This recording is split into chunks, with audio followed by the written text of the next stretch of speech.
This is Fido Friendly Travel Talk. Here's your host, Susan Sims.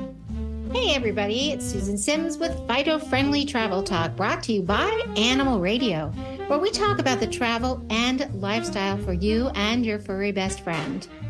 So did you know that cancer is the leading cause of death in pets? I am learning that, and unfortunately, I learned that firsthand when we lost our boxer to this disease. So our guest today is Tricia Montgomery. She's going to talk about early detection and her foundation, Moose's March. Hi, Tricia, and welcome to the show. Oh, thank you for having me, Susan. Thank you so much. Yeah, I was really looking forward to it. I shared with you that we had lost our boxer, Jake, to cancer a few years back, probably 4. He was only 9, and he was just the happiest little guy. And, you know, he was treated, and it was in remission. And unfortunately, it came back. And I just want to kind of learn a little bit. I wish I had, spoken to you way back then. But in your, you've done a lot of research. So beyond just how we found this, just by playing around with him, what are some other detection signs we might look for? Sure. Well, thank you so much. And I'm so sorry about the loss of your pup. There's too many animals are dying. And that's why there's Moose's March. And that's why we're dedicated to early detection of pet cancer. I think you have to look at things in terms of physical changes, behavioral, and bodily functions as well. So for physical, you're really talking about lumps or bumps. Those are the persistence of growing masses underneath the skin.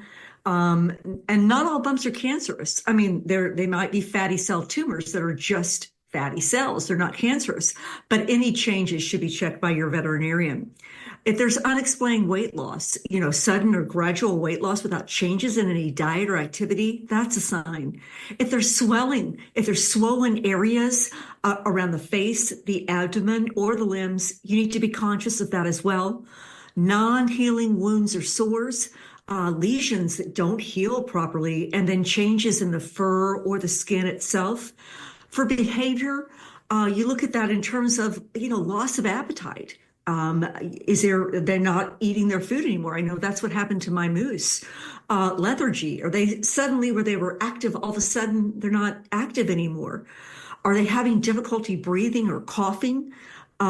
Is there sensitivity? Is there limping? Or if you're petting your dog or your cat, and all of a sudden they vocalize kind of a pain, that's something to think about as well. For bodily functions, again, thinking in 3 different terms, is there vomiting? Is there diarrhea? Is there changes in coloration of urination? What about defecation? Are they having difficulty urinating? Blood, urine, is there blood in their urine? Is there bleeding, or is there discharge in their mouth or in their other openings as well? For cats, there are also specific signs too, and that might be hiding or withdrawal. All of a sudden they hide and, more than normal. Difficulty grooming, if they can't lick themselves, if they can't groom properly, if there's pain or discomfort in those areas, if there is a swollen abdomen, and this is really super important because in cats, a swollen or distended abdomen, it can indicate fluid buildup or tumors. So those are the things I would say for specific signs to look for. Well, that also begs the next question of the comparison, because since you've had the research into this, versus humans versus our pets, what would be some of the comparisons of that? Yeah, I try to think about it in terms of a pet parent versus a pet. So similar to a woman, if I am doing a breast self-examination, or for a man going in and having his prostate checked, cancer does not discriminate, Susan. We know that. It affects humans and pets alike. And I think both can be similar types, whether it's lymphoma, bone cancer, or even breast cancer. The way that we treat cancer in pets, it really mirrors us as humans, and that's surgery, chemotherapy, and even including radiation.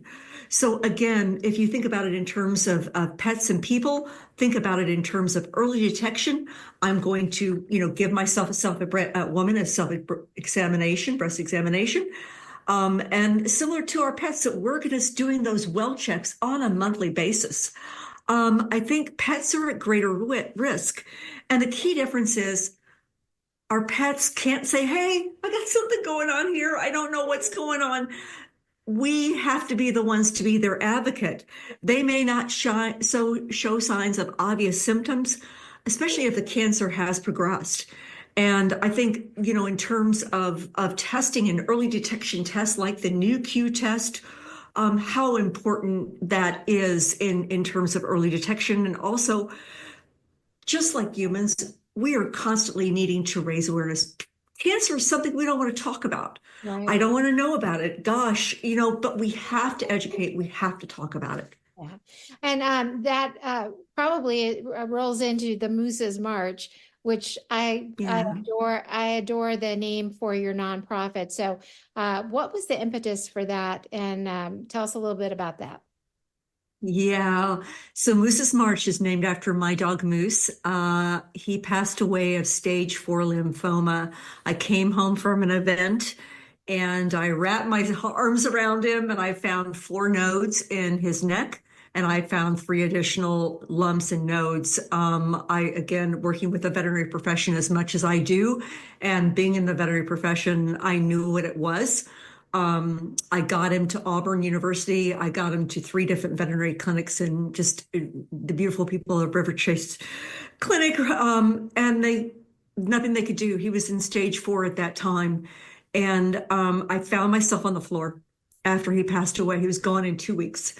And I didn't want to go on, Susan. And people who know me know I am like this vibrant, outgoing personality. And I didn't want to be here. Sure. And by the grace of God, my sister Cheryl, and get up, let's do something for this. Let's do something. You've got to get up. I found the Association for Pet Loss and Bereavement, and I serve on their board now. And my sister and I, we talked about things, and I created Moose's March, which is a 501c3 dedicated to the early detection of pet cancer. And the reason why I did that, Susan, there are so many beautiful organizations like Live Like Roo and the Morris Animal Foundation that are dedicated to the research and helping people pay for the care of when your animal has been diagnosed with pet cancer.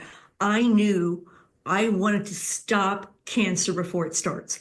I wanted to give life and breathe life into those animals and prioritize our pets and give them the health and quality and give a chance to make a decision that has not been given to you.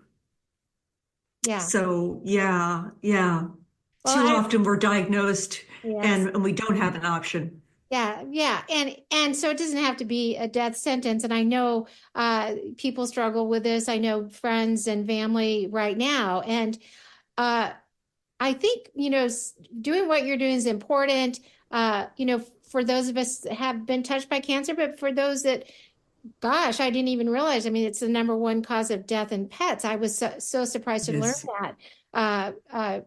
From your website. So before I let you go, where is the best place for people to learn more about Moose's March? And if there's anything else you'd like us to know? Sure. First of all, there's great early detection test out right now through Volition Veterinary, available through your veterinarians. And that's the Nu-Q test. And they can go to moosesmarch.com. That's MOOSES March, MARCH.com. They'll find all the information. They'll also find relevant information on resources and everything like that to help them out. But again, moosesmarch.com.